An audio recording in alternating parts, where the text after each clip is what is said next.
When you see it, it's hard to unsee.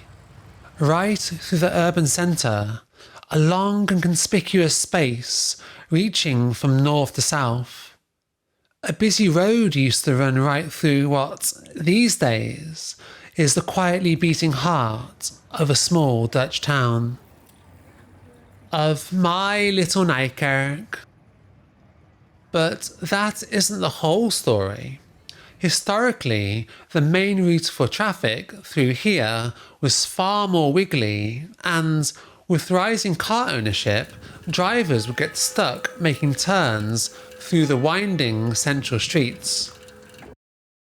The decision was made then, in the 1950s, to bulldoze through town in order to improve traffic flow, and to widen the once narrow streets that saw the liberation of Nijkerk by the Canadian infantry in 1945.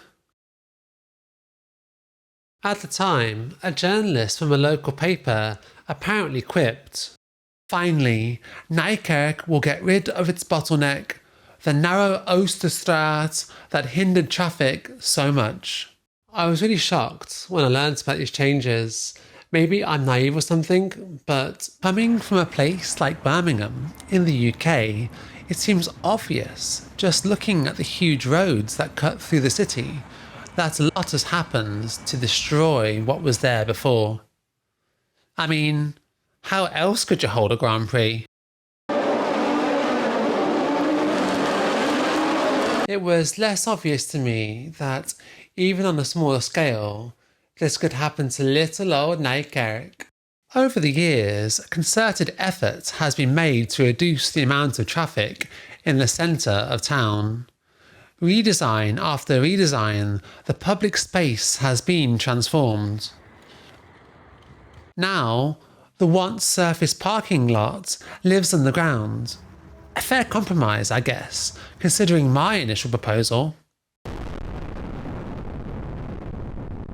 And even more recently, the centre of Nijkerk has become almost entirely car-free, or autolu, to further transform it into a place for people and not for cars. Construction of Frieswijkstraat did the predictable. It pulled the ever-increasing traffic closer to the centre of town. And so to manage this, rows of houses had to make way for the widening of what previously was in some places the size of an alley. All with the goal of constructing Nijkerks in a ring. If you look at the tiny streets bordering the Grote Kerk, you can see what it used to be like. However, now probably too much traffic still flows by Nijkerk's main tourist attraction. Over time, the road here has been narrowed, the speed limit has been reduced to 30 km per hour, speed humps and traffic plateaus have been added. In fact, all along the more residential parts of the inner ring, similar attempts have been made to calm traffic.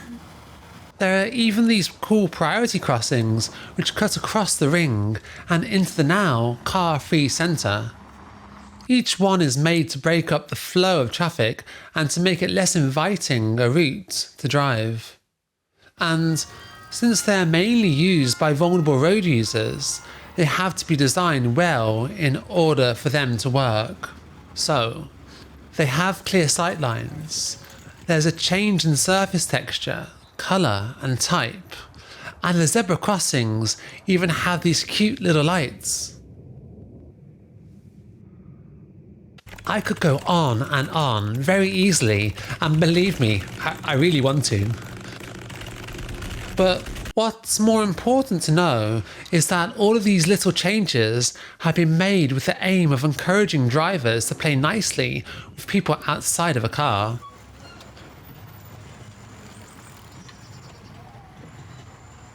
From one perspective, this is incredibly clever.